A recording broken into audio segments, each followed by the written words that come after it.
Madame, Monsieur, bonsoir. Au menu de questions d'actu ce soir, African Lion 2023, ou le plus grand exercice militaire d'Afrique qui se déroule en ce moment même au sud du Maroc.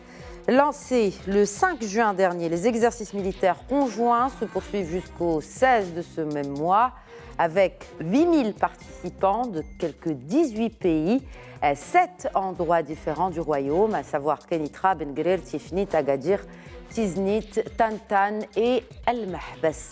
C'est un exercice interarmé combiné organisé donc chaque année par les forces armées royales et les forces armées américaines pour promouvoir la sécurité et surtout la stabilité dans la région. D'autant plus qu'en ce moment, cette même région est proie à plusieurs tensions de différentes natures.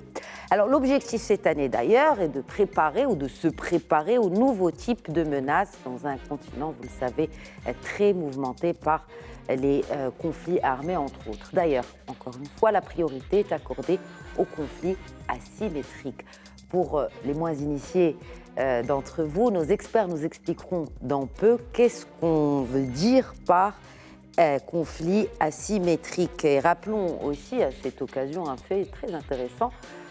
Quelques jours avant le démarrage des exercices de l'African Lion, l'armée algérienne a opéré des manœuvres militaires sans précédent près des frontières marocaines. Au-delà de la dimension purement militaire de l'African Lion, les enjeux sont surtout géostratégiques. Ils sont liés notamment au grand équilibre ou déséquilibre mondiaux. Pour le débat de ce soir, j'ai le plaisir d'accueillir deux experts en géostratégie et en sécurité. Cherkaoui Lodani d'abord, expert en relations internationales et géostratégie. Bonsoir, professeur Lodani, merci de vous joindre à nous. Merci beaucoup, Khadija, et merci pour l'invitation. Marhaba. J'ai également le plaisir renouvelé d'accueillir sur le plateau de questions d'actu le colonel Hassan Saoud, expert en sécurité et stratégie. Bonsoir, colonel Saoud. Bonsoir madame, bonsoir mon ami Cherkaoui, merci pour l'invitation. Marhaba, merci à vous de l'avoir accepté. Alors, colonel Saoud, 19e édition quand même de l'African Lion, c'est quand même un chiffre important. Pourquoi ce genre d'exercice est tenu chaque année? Vous en avez parlé, nous sommes à la 19e édition. Oui. 19e édition annuelle. Pourquoi? Parce que le Maroc est attractif sur un plan géostratégique et géopolitique, etc. Une mer, un océan, un détroit, une variété de géographie, mer, désert, etc. Proximité africaine, voie d'entrée en Afrique, parce que le Maroc, d'ailleurs, il s'appelle l'African Lions, il est africain en terre africaine. Et c'est un enjeu majeur important. Mais chaque année, il innove, chaque année, il invente des modes de procédure, il actualise les données, on met de nouveaux moyens, on met d'autres ressources et on cherche une harmonisation dont peut-être qu'on développera peut-être au cours de cette émission. Quand vous dites harmonisation, c'est l'interopérabilité, ce qu'on appelle interopérabilité militaire. Qu'est-ce que c'est, colonel Saoud, en termes militaires? L'interopérabilité, ça concerne des armées différentes qui, par la doctrine, la déclinaison opérationnelle, arrivent à s'harmoniser et à faire une seule manœuvre avec plusieurs acteurs différents. Okay. Et il y a évidemment la ressource humaine, mais il y a la compatibilité des matériels. Ressources humaines, matériels, communication, etc., qui fait qu'on fait une seule manœuvre avec différentes doctrines, différentes nationalités, etc. Et c'est ça qui fait l'interopérabilité, parce que c'est le combat contemporain que les Américains appellent la guerre coalisée. On ne peut plus, dans des enjeux internationaux, faire la guerre sous forme d'États individuels, etc. Il faut une coalition d'institutions militaires qui puissent coordonner entre elles, faire des projections ensemble et faire un combat harmonieux ensemble. Et c'est l'enjeu de la guerre moderne à laquelle on assiste aujourd'hui. Nous allons certainement revenir à ce concept aussi de guerre moderne et surtout les moyens qui sont mis en place et qui sont d'ailleurs qui font l'objet de manœuvres conjointes dans cet exercice d'African Lion. Mais je voudrais revenir sur l'importance aussi et le choix du Maroc pour tenir chaque année, encore une fois, ces exercices African Lion qui, rappelons-le, sont supervisés, chapeautés par cette armée américaine. Oui, tout à fait. Mais écoutez, la première chose qui est plus importante aujourd'hui, il faut essayer de mettre l'accent sur la convergence politico-stratégique entre Washington et Rabat, parce que arriver de mettre en place pour la 19e fois sur le sol marocain et dans les provinces du Sud les manœuvres militaires qui sont les plus importantes à l'échelle internationale et particulièrement dans le continent africain, montre qu'il y a donc une certaine appréciation stratégique entre les deux pays sur certaines menaces que les deux pays doivent gérer ensemble, à savoir la stabilité régionale, les problèmes d'insécurité, la présence des acteurs non étatiques dans le continent. N'oublions pas aussi, Madame Khadija, que dans le continent africain, il y a plus de 20 conflits armés dans le continent. Et avec la recrudescence des attaques terroristes dans plusieurs régions très très importantes dans le continent, notamment on parle de l'Iptako-Gourma, on parle du Golfe de Guinée, on parle de Cabo Delgado au nord du Mozambique. Donc de fait aujourd'hui avec la crise au Mali, au Soudan, en Libye, le Burkina, donc ce sont des régions qui sont très très importantes. Il y a une dynamique géopolitique qui est déstabilisante. Et de fait aujourd'hui, le Maroc, étant donné qu'il présente des atouts géostratégiques, moi je le dis souvent, ce n'est pas pour les beaux yeux du Maroc que les Américains choisissent à chaque année donc de mettre en place ces manœuvres militaires, parce qu'il y a certains déterminants qu'il faut essayer de souligner. Il y a la stabilité, d'accord. On sait très très bien que Sa Majesté le roi Mohamed VI, que Dieu l'assiste, le chef suprême et le chef d'état-major général des armées, a une conception stratégique de mettre en place toute une politique de défense et de sécurité. D'ailleurs, dans la lettre à l'occasion du 67e anniversaire des forces royales marocaines, Sa Majesté a insisté sur les mutations géostratégiques et géopolitiques que connaît le monde. Donc Sa Majesté, avec cette vision où il y a trois piliers, la mise en place d'une stratégie où il y a un renforcement de l'autonomie stratégique marocaine pour qu'il puisse faire que l'armée marocaine ait une vision de projection de l'avenir, et aussi la deuxième chose, que le Maroc met en place toute une stratégie dans le cadre multilatéral pour une stabilité régionale et internationale. Outre le fait qu'aujourd'hui, devant les défis, les enjeux et les menaces qu'on subisse dans une région, notre ami Saoud, il a parlé de les facteurs géostratégiques. Nous sommes un pays méditerranéen, un pays atlantique et aussi un pays africain. Et aussi un pays qui est très proche. Et n'oublions pas le détroit de Gibraltar, qui est un détroit qui est très très important au niveau stratégique, au niveau commerce et économique pour les pays de l'Europe de l'Ouest. Et aussi la présence comme on vient de dire, des acteurs non étatiques. Et de fait, aujourd'hui, Qu'est-ce que les acteurs non étatiques ? Qu'est-ce que vous appelez par acteur non étatique ? Vous savez, aussi, il y a des vides géopolitiques. On parle maintenant du Polisario comme une milice capable de semer le chaos dans la région et la sous-région. On parle du Polisario avec des liaisons, des connexions et une collision avec des groupes terroristes comme l'État islamique au Grand Sahara qui sévissent maintenant dans la région de l'Iptako-Gourma, dans la région du Golfe de Guinée, même maintenant entre le Togo et le Bénin. On parle même maintenant de Wagner qui existe dans la région et la sous-région. Donc, et de fait, aujourd'hui, devant ces enjeux-là, donc, il faut essayer de promouvoir une vision globale où il y aura une cohérence dans la projection stratégique pour lutter contre ces menaces potentielles. Il y a un point aussi très important, vous savez, vous avez parlé tout à l'heure de l'interopérabilité. L'interopérabilité interarmée, il y a trois volets qui sont très très importants dans cette stratégie interopérabilité armée. Il y a le volet humain. Le volet humain, c'est très très important parce qu'aujourd'hui, pour qu'on puisse renforcer les capacités de nos forces militaires, on a besoin de communication. On a besoin que le militaire arrive de coordonner, de parler, de communiquer avec les forces alliées et particulièrement les États-Unis, les Américains, les forces armées américaines en anglais. Deuxième volet qui est très très important, c'est le volet procédural. Donc aujourd'hui, il faut une certaine cohérence dans les procédures des armées différentes. Aujourd'hui, les armées américaines utilisent des technologies, utilisent des moyens de transmission qui sont très très importants, de communication, de connaissance, d'information et de renseignement qui sont très, très importants. Le troisième volet qui est très important, c'est le volet technique. Aujourd'hui, par exemple, quand vous parlez des moyens de communication, de l'interopérabilité, de la composante maritime, aérienne et même terrestre, et même aujourd'hui on parle de satellite avec Satellite Data Link, c'est très très important de mettre dans la tête qu'il y a d'autres composants dans l'armée américaine qu'on utilise dans le royaume du Maroc avec les forces armées qu'on appelle with band STATCOM.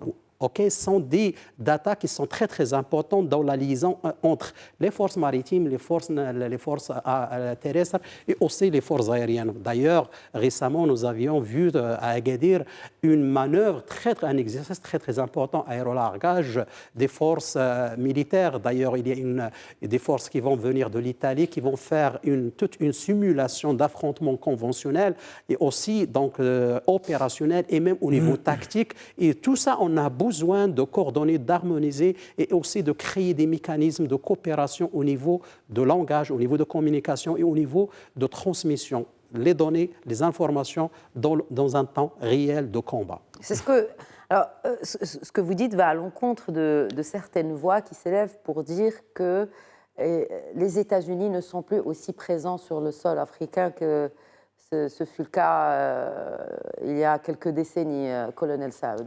Une réaction peut-être par rapport à cela. Ça revient. Le forum États-Unis-Afrique a eu lieu et c'est peut-être les prémices vers cette projection qu'on attend parce qu'il y a un rééquilibrage géopolitique à faire sur l'Afrique quand on connaît la présence russe et chinoise.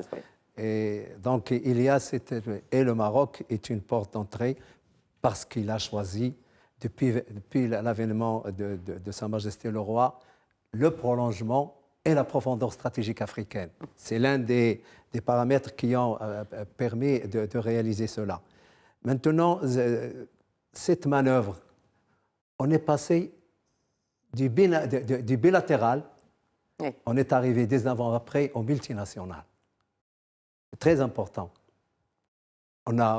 Vous en avez parlé dans le prologue, plusieurs nations, beaucoup d'observateurs. Parlez-nous justement des nations qui sont présentes. L'Afrique, elle est très présente. Oui. Vous avez mais pas les que, Européens. justement. Il n'y a pas, même si l'exercice est intitulé, s'appelle African Lion, il n'y a pas que des Africains. Hein. Non. Deux tiers des pays africains. Il y a même des pays sud-américains, les Européens. Non, nous sommes. Cette manœuvre n'est plus conjointe, n'est plus bilatérale. Il est rentré dans la multinationalité. Et au fur et à mesure des années, il y a beaucoup d'États qui se joignent à cette manœuvre multinationale parce qu'il y a un besoin pour les armées d'un renforcement capacitaire très, très important parce que c'est en termes de planification, en termes de conduite du combat, en termes de diversité des territoires de combat, etc. Et vous avez évidemment le but. Quel est le but ? Vous avez parlé du renforcement capacitaire, mais c'est surtout tester la capacité de cohésion de ces unités qui participent à ces manœuvres conjointes pour appréhender les défis actuels. Nous sommes... C'est pas ce qui manque en ce moment, hein, les défis. Absolument. Il y a un mélange du conventionnel, il y a un mélange d'hybride. La guerre maintenant, c'est de l'hybridation complète, où vous passez du technologique au renseignement, à l'humanitaire, évidemment au sous-marin, à la guerre des satellites, aux drones, etc. D'ailleurs, les drones font partie, c'est l'innovation de cette année. Et le contexte tensionnel qu'il y a nécessite de répondre à tous ces défis, notamment les défis asymétriques dont vous avez parlé.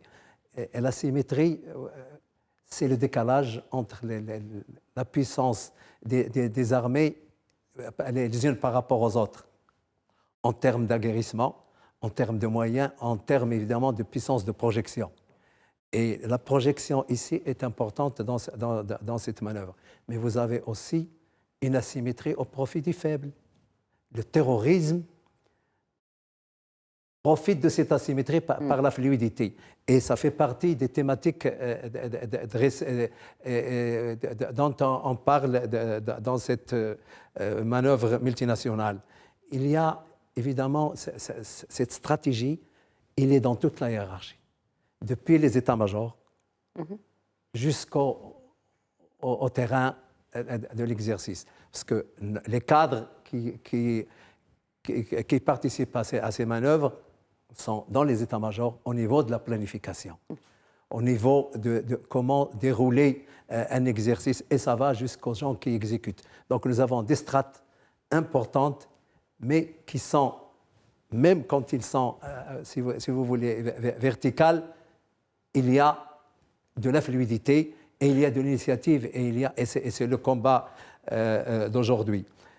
Vous avez peut-être, l'humanitaire est important. Nous y venons. Peut-être, mais juste, je voudrais vous interpeller, colonel Saoud. Vous avez parlé de ces menaces, vous avez parlé aussi des interopérabilités, de l'interopérabilité entre ces armées. Mais concrètement sur le terrain, comment cela fonctionne-t-il? Est-ce que, à travers ces exercices-là, parce qu'il y a des cycles académiques aussi, parce que c'est comme si on revenait à l'école aussi, militaire, à travers ce genre d'exercice, est-ce que cela signifie que si menace il y a sur un pays ou un autre pays, parce que c'est pas une réelle coalition, c'est pas l'OTAN, mais en tout cas, ces forces armées seraient prêtes à coopérer pour faire face au même ennemi? Mais c'est exactement enfin, même ça. ennemi ou pas, ou en tout cas à l'ennemi du pays visé. Oui, c'est ça les projections dont j'ai parlé. Ça consiste à ce que toutes les armes qui participent à la manœuvre soient dans une cohésion et dans une coordination parfaite. Terre, air, mer, artillerie, technologie, parce que la technologie joue un rôle très important dans la guerre contemporaine. Et les cyberguerres, etc., font partie de ce. Et c'est ce que traite. Mais le but, c'est l'unification des doctrines. D'accord. On a une autonomie quand on est dans des exercices nationaux, mais une fois qu'on est dans une coalition ou dans des manœuvres conjointes, les doctrines se fondent dans la doctrine globale, parce que c'est le combat d'aujourd'hui. Est-ce que c'est par rapport aussi aux fournisseurs d'armes que sont les États-Unis aussi? Je pense qu'en ce qui concerne notre pays, c'est ça, je parle du Maroc. La marque de fabrique de notre pays, c'est la diversification. Très bien. On est avec les États-Unis, la France, la Turquie, la Chine, les États-Unis, et j'en oublie. Et c'est ça l'avantage, justement. Tout ce matériel diversifié peut être combiné dans une manœuvre avec du matériel différent. C'est ça le génie marocain, c'est de ne pas être à la merci d'un monopole en termes de fourniture d'armes. Et c'est très important, avec un choix pertinent quant aux besoins de notre pays, compte tenu de cet environnement régional qui est un peu tensionnel. C'est le moins qu'on puisse dire. Il est tendu, cet environnement régional, Cherkaoui Rodani. On sent que la tension monte, surtout à la frontière de Est du royaume. Oui, mais... Et je le disais dans mon introduction.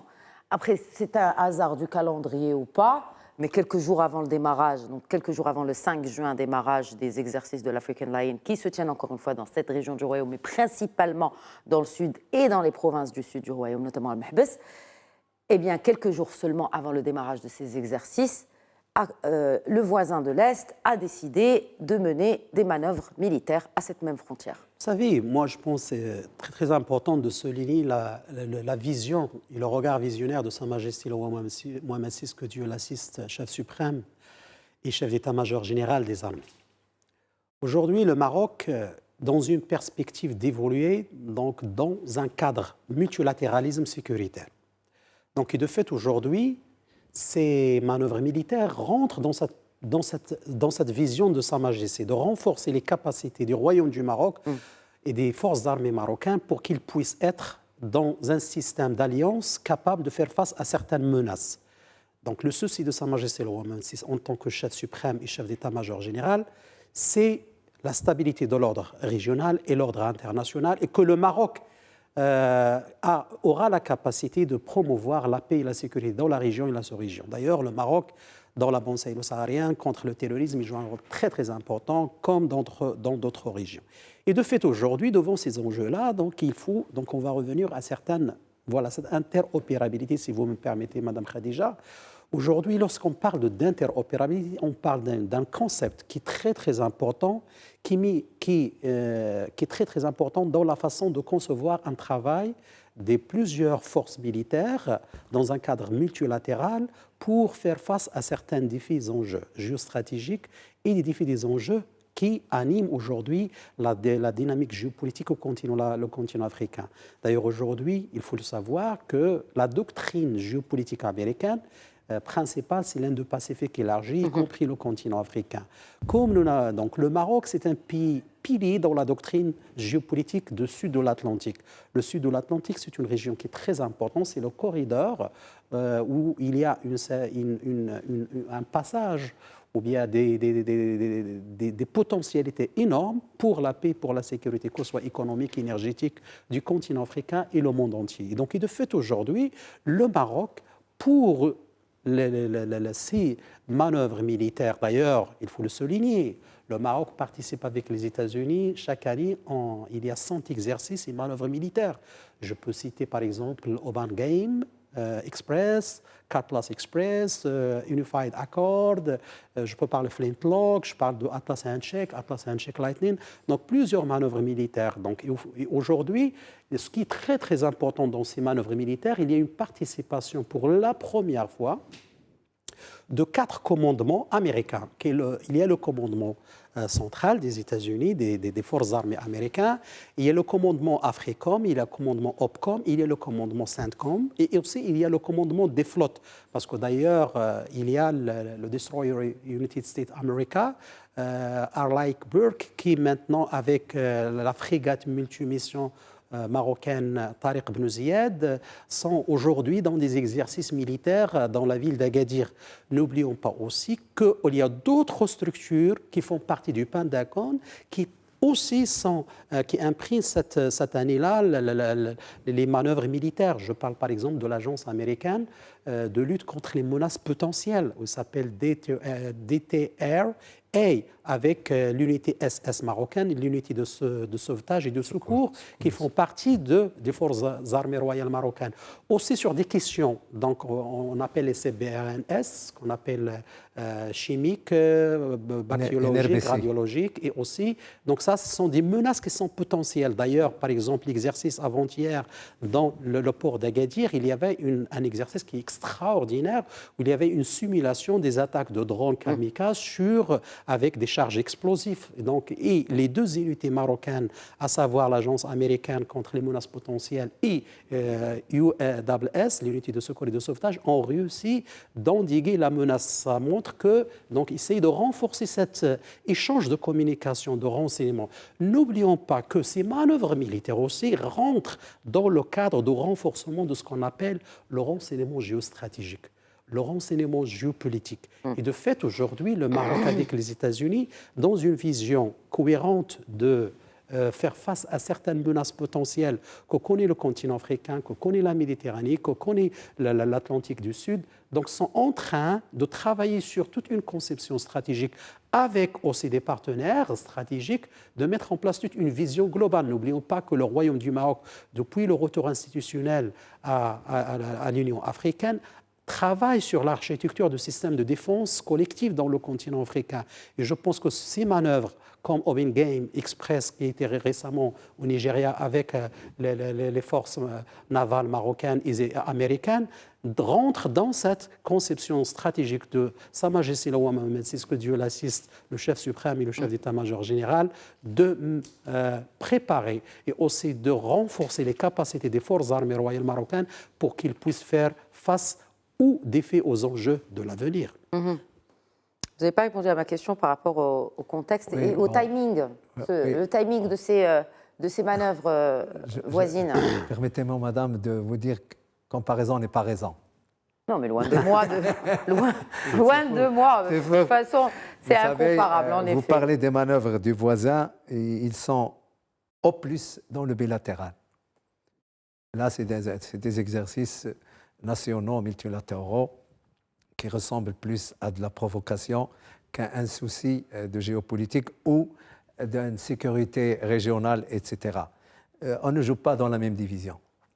Mais il y a une chose qui est très importante. Le Maroc est définitivement installé dans la multidimensionnalité et la multinationalité des opérations militaire. Ça, c'est acté.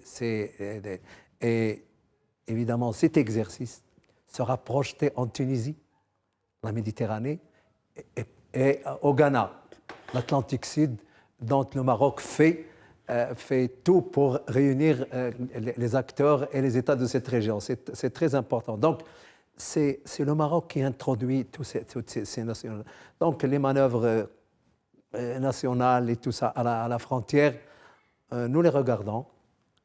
Le Maroc les regarde, les évalue avec toute la sérénité nécessaire parce que nous ne sommes pas dans le bellicisme, mais nous ne sommes pas non plus dans la passivité.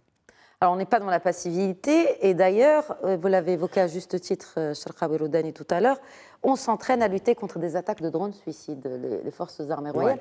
Ouais. Est-ce que c'est une nouveauté pour l'African Lion 2023 ? On les a utilisés déjà, mais ça évolue. Vous savez, les drones... Est-ce qu'il y a une menace ? Est-ce qu'il y aurait des menaces aujourd'hui ? Certainement.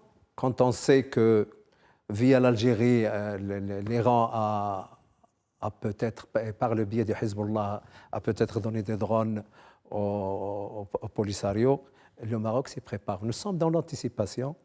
Mais le drone, dans la guerre... C'est les mêmes qui sont utilisés dans la guerre en Ukraine ? C'est les mêmes. C'est le même concept ? Enfin, c'est les mêmes machines. C'est des drones kamikazes. Est-ce que la dimension est la même ? Parce que vous êtes dans des gammes. Mais c'est toujours le même effet. Mais les drones sont un élément structurant de la guerre d'aujourd'hui, sur le plan de l'observation, sur le plan du renseignement et sur le plan du combat proprement dit. Et la guerre d'Ukraine nous a montré combien ils sont très utiles aux uns et aux autres. Et donc, ça fait partie de... mon ami Sharqawi a parlé justement du NRBC.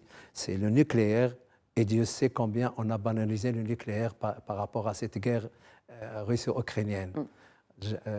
Le nucléaire qui était censé être une arme défensive, on l'a brandi maintenant, donc il faut faire avec. Le radiologique, le bactériologique, évidemment, et le chimique, on y ajoute maintenant l'explosif. L'explosif, oui. Donc, on est arrivé maintenant au NRBCE. Voilà. Donc, il y a de l'évolution dans les thématiques. Et cette année aussi, on parle de la guerre souterraine. Bon, ça fait partie des éléments introduits parce qu'il y a justement du souterrain dans cette guerre que cette manœuvre-là essaye d'appréhender. On verra ce que ça va donner lors des débriefings de cette manœuvre.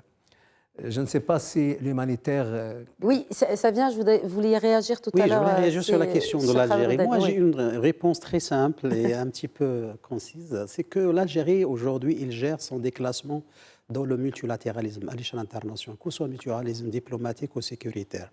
Donc aujourd'hui, ces manœuvres, soi-disant manœuvres militaires, rentrent dans ce qu'on appelle le bilatéral. C'est un petit peu, c'est destiné à l'intérieur de l'Algérie, comme quoi, voilà, c'est pas pour l'étranger, ni pour le Maroc, ni pour d'autres pays, mais c'est pour l'opinion publique algérienne qui demande, qui pose plusieurs questions sur le développement que connaît le Royaume du Maroc, à tous azimuts, sur le plan militaire, sur le plan économique, sur le plan aussi diplomatique. D'ailleurs, la reconnaissance américaine de l'intégrité territoriale du Maroc. On a vu récemment plusieurs pays du continent africain qui ont installé leurs consulats généraux dans les provinces du Sud, le programme de développement des provinces du Sud qui avoisine 80 milliards de dollars. Aujourd'hui, il y a des problèmes dans le sud de l'Algérie avec les mouvements Touareg de Tamarrast. Donc, de fait, c'est une tactique algérienne un petit peu pour essayer de faire amuser la galerie. La galerie. Donc, de se maintenir au pouvoir. Voilà. Je dis ça, je dis rien.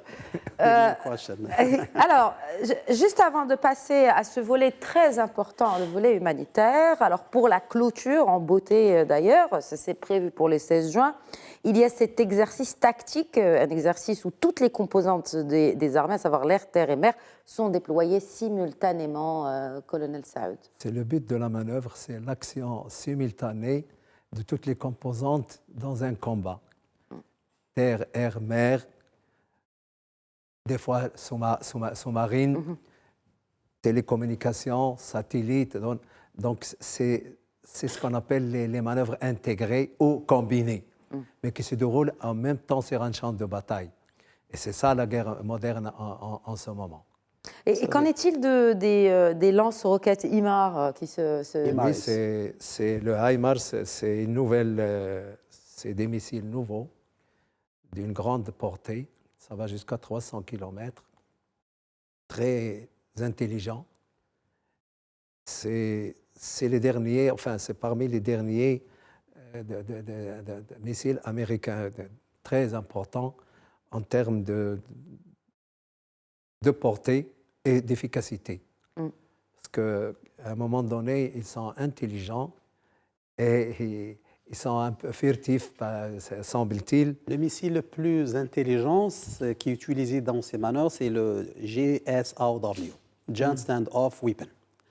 Et aussi, lorsque vous parlez, Madame Khadija, de tactique, donc il faut souligner que le système de communication et le système procédural de communication entre les branches et les composantes militaires qui sont dans l'exercice tactique et opérationnel utilisent maintenant, aujourd'hui, et ça c'est une nouveauté dans ces manœuvres militaires. Il y a ce qu'on appelle Tactical Data Link. Ce Tactical Data Link, c'est un système de communication entre les composantes d'une manœuvre tactique. On utilise ce qu'on appelle le Joint Range Exchange Application Protocol. Ça, c'est l'un des meilleurs systèmes de protocole aux États-Unis.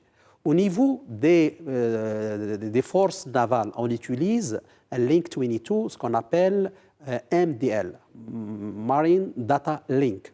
Au niveau de, parce qu'aujourd'hui, dans le renseignement et la connaissance du terrain, donc on utilise les satellites. Donc il y a un système de communication qui s'appelle Satellite Data Link. Donc ils sont des systèmes qui sont très très puissants. Donc, et d'ailleurs, c'est tout à notre honneur que les Américains arrivent de nous mettre dans ce logiciel de développement de communication de nos forces militaires, que ce soit maritimes, que ce soit terrestres ou que ce soit aériens. N'oublions pas aussi une chose qui est très importante, c'est que maintenant, avec le renforcement de nos capacités militaires, il y a des avions aussi de chasse qui sont dans les manœuvres. On parle de F-16 Viper, on parle de F-16 Falcon, on parle de C-135 Hercules. Ce sont des avions qui sont hautement sophistiqués, qui sont très très importants.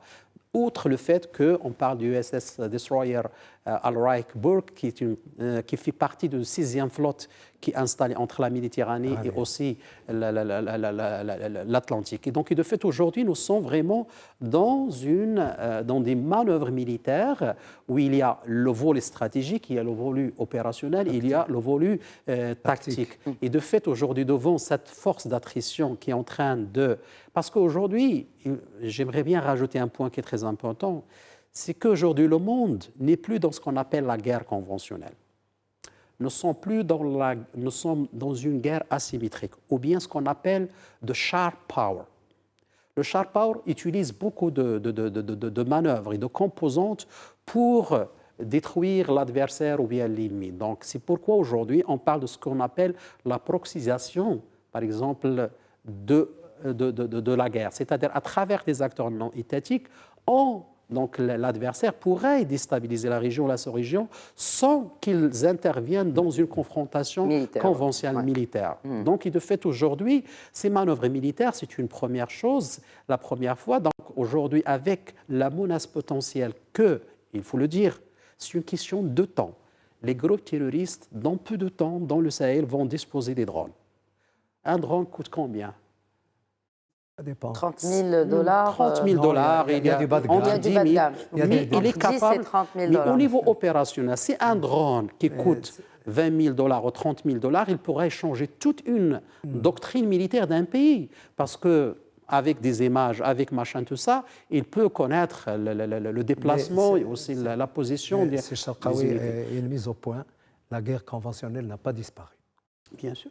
Russie et Ukraine Bien sûr. nous a donné, et les manœuvres de ce qu'on fait aujourd'hui, il y a du conventionnel, On ne peut pas s'en passer. Vous voyez, on est en Ukraine et en Russie, on est dans carrément le Verdun. Dans la question de l'Azerbaïdjan et l'Arménie aussi. L'Azerbaïdjan et l'Arménie. La guerre des tranchées, voilà. Ça n'a pas disparu. Donc c'est cet alliage entre la guerre conventionnelle, la guerre moderne, électronique, spatiale, etc., qui fait cette hybridation de la guerre qui est quand même très importante. Donc, et vous avez raison, il y a une évolution importante où la technologie est au centre du combat d'aujourd'hui. Voilà. C'est une certitude. Par exemple, le système de communication C5I, Communication, Computer, Control and Intelligence.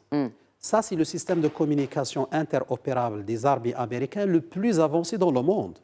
Aujourd'hui, dans ces manœuvres, il y a la mise en œuvre de cet aspect de communication et de perception pour que les unités, les composantes travaillent ensemble avec une façon plus efficace et plus sereine, si vous acceptez le terme. Si vous permettez, messieurs, on voudrait à présent clôturer donc, cette émission par le volet humanitaire avec le déploiement de cet hôpital médico-chirurgical de campagne et c'est dans la province de Tiznit, colonel Saoud. Est-ce que c'est une action humanitaire de l'armée américaine? Non, pas du tout. Ça fait partie de ce qu'on appelle maintenant, dans le jargon, l'action civilo-militaire dans les conflits et dans les guerres. Je m'explique. La guerre maintenant, elle n'est plus en rase campagne, elle est des fois au sein des populations. Et les Américains et les Occidentaux ont réfléchi à faire la guerre, mais en même temps à subvenir aux besoins des populations. Ce que vous voyez comme l'hôpital, c'est un exemple. Pourquoi c'est-à-dire ils entraînent, en gros, ils entraînent le personnel médical militaire à faire face, par exemple, à des conditions de guerre. Et puis, absolument. C'est ça, en fait. C'est un exercice aussi. Ça fait partie de ce qu'on appelle, les Américains l'appellent la coopération civilo-militaire. Pourquoi? Parce qu'il y a plusieurs acteurs dans des zones de conflit. Vous avez un chef de terrain, un militaire, mais vous avez la Croix-Rouge, vous avez Médecins sans frontières, vous avez des ONG. Et la gestion civilo-militaire des crises en situation dégradée nécessite de coordonner avec ces gens-là. Et je reviens pourquoi. Il faut que la population, il faut subvenir aux besoins vitaux d'une population concernée par la guerre. Écoles, hôpitaux, routes, ponts, etc. Et cette gestion civilo-militaire qui est un concept nouveau, et il fait partie de cette manœuvre conjointe. Il est inclus. Et il y a même des unités, ce qu'on appelle les groupements de gestion civilo-militaire, qui sont dans les grandes unités. Pourquoi? Parce qu'ils coordonnent avec les civils, avec les ONG, avec tout. Et ça permet, évidemment, d'ouvrir des couloirs humanitaires. L'exemple du Soudan est terrible. Et c'est une conception moderne des armées d'aujourd'hui. Faire la guerre, mais en même temps assurer les besoins vitaux d'une population en coordination avec les organisations non gouvernementales concernées, mais avec les autorités administratives du lieu pour que cette population-là accepte des conditions, mais les améliorer et qu'elle les intègre, mais que même en dépit de la guerre, on doit essayer de revenir à une situation acceptable pour une population. Mais ça fait partie des manœuvres modernes. Mais le Maroc, il est déjà entraîné à ce genre d'exercice avec les hôpitaux militaires qui ont été déployés dans plusieurs pays, d'abord de l'Afrique. Il y a eu la Centrafrique, si ma mémoire est bonne, la Côte d'Ivoire, le Soudan, le Kosovo. Exactement, la Tunisie, rappelons-le aussi. Ça fait partie justement, vous pouvez le faire dans un champ de bataille localisé, mais ça peut se faire aussi sous forme de projection. Et le Maroc est très bien entraîné. Depuis très longtemps, il fait partie des institutions militaires qui sont dans l'humanitaire extraordinairement performantes. J'en cite aussi les opérations de maintien de la paix. De la paix, oui. Et dans ces opérations de maintien de la paix où le Maroc excelle, il y a aussi la protection, soit des déplacés, des réfugiés, et on assure la vie quotidienne des gens jusqu'au rétablissement d'une situation qui était dégradée auparavant. Donc, ce n'est pas du social, mais ça fait partie des manœuvres d'aujourd'hui. La guerre, le rétablissement de la paix, mais entre-temps, permettre à une population d'essayer de vivre normalement dans cette situation. Vous savez, ce qui s'est passé au Soudan est terriblement négatif. Et j'espère qu'un jour, les Africains eux-mêmes puissent faire une gestion civilo-militaire, compte tenu de ce qu'a dit mon ami Sharqawi, 20 conflits, il faut se préparer à ça. Pour 54 pays, ça fait beaucoup. Ça fait beaucoup. Mais il faut se préparer désormais à la gestion civilo-militaire des crises. Oui, mais il faudrait qu'il y ait cette voie africaine, justement, de la gestion des conflits et des crises. Voilà. On ne la retrouve pas, cette voie. Malheureusement, mais des exercices pareils permettent de faire une adhésion et une contribution à ça. Parce que nous sommes le continent le plus conflictuel et il est temps qu'on puisse initier certaines armées. Le Maroc, il est au top sur ce plan-là, à cette gestion civilo-militaire des crises, quelles qu'elles soient, notamment, vous savez, l'exfiltration des citoyens dans une zone. Le Soudan, vous avez vu comment d'autres pays sont venus en Afrique pour exfiltrer les diplomates. Il est vraiment temps de faire des exercices de simulation, d'abord de se réunir sur une stratégie africaine et de faire des exercices de simulation qui sont extrêmement importants par le temps qui court. Exactement. Un mot sur justement ce volet humanitaire, peut-être, Sharqawi Roudali. Écoutez, comme vous venez de dire, Madame Khadija, le Maroc il a une tradition dans la gestion des crises dans le continent africain à travers des instructions de Sa Majesté le roi Mohamed VI en tant que chef suprême et chef d'état-major général, de mettre en place des hôpitaux militaires mobiles dans plusieurs pays africains lorsqu'il s'agit vraiment de gérer certaines crises. Aujourd'hui, vous devez savoir une chose importante à mon sens, que les impacts du changement climatique, c'est une forme de guerre. Et ce qui se passe dans le continent africain aujourd'hui, il est horrible parce que des inondations partout, la sécheresse partout, donc de fait, il est déplacé, avec aussi la montée fulgurante des attaques terroristes dans le continent africain qui devient aujourd'hui l'épicentre du terrorisme mondial. Donc il faut savoir apporter un soutien aux populations et aux déplacés. Donc je pense aujourd'hui, dans cette logique de préparation à des éventuelles menaces et aussi à des éventuelles catastrophes naturelles, je pense le Royaume du Maroc, je pense par exemple Mentlet, Maroc et les États-Unis, où il y avait les forces les forces de Utah, je ne sais pas, est-ce que vous vous rappelez de ça? Donc il y avait vraiment des entraînements et des exercices sur la planification d'une stratégie cohérente des unités spéciales des forces armées marocaines de gérer certaines catastrophes dans ce sens-là. Donc, et en fait, aujourd'hui, par exemple, sur la question des mines, avec les États-Unis, le Maroc il a signé un protocole avec 16 millions de dollars de mettre en place un grand centre à Kénitra concernant les questions des mines, par exemple, dans certaines zones de conflit. Donc, de fait, aujourd'hui, le Maroc, il est avant-gardiste. Les forces armées royales marocaines, ils ont cette capacité, cette anticipation de certains défis, des enjeux que connaît le continent africain.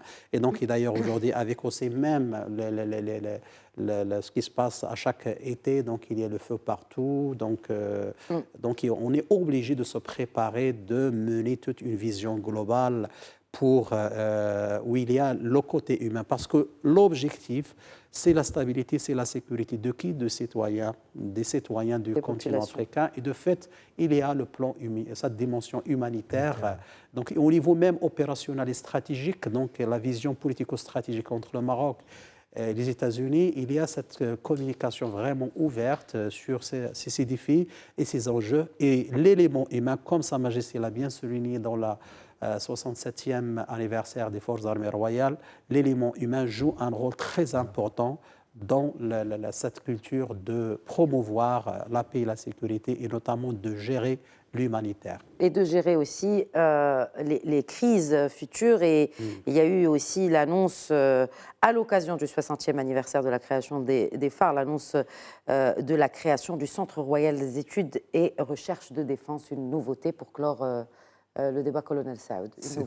C'est un centre de recherche, c'est une espèce de think tank dédié à la défense et à la sécurité et qui est enrichi par d'autres ressources, des universitaires. Ce n'est pas militaro-militaire. Il n'est pas militaro-militaire, parce que dans la réflexion stratégique, il faut adjoindre toutes les réflexions, les universitaires, les stratèges, les géopolitologues et les militaires, bien entendu, parce que le Maroc et Sa Majesté le Roi l'a dit, sécurité et défense, c'est un continuum.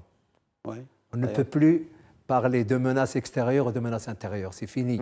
C'est la même menace et donc il faut la traiter de manière globale, transversale et je rajouterais interne. Oui, absolument. C'est ça. Très, très important. Donc c'est une plus-value, c'est une valeur ajoutée à la réflexion stratégique de sécurité et de défense que le Maroc, que Sa Majesté le Roi a bien voulu faire créer. On attendra comment il va être organisé parce qu'il y a un texte qui est attendu. On verra quelles sont ses attributions, comment il sera organisé, comment il sera articulé. Mais en tout cas, ça sera une valeur ajoutée pour nous et pour nos amis africains. Exact. Et exactement. Il y a la dimension africaine, aussi qu'il ne faut pas oublier. Merci beaucoup, colonel Hassan Saoud. Merci d'avoir enrichi ce débat aux côtés de Si Cherkaoui Roudani. Toujours très, très enrichissant et on apprend beaucoup de choses grâce à vous. Merci, messieurs. Je vous en prie, madame. Merci beaucoup. Et bien sûr, merci à vous pour votre fidélité à Questions d'Actu. Très bonne soirée à tous.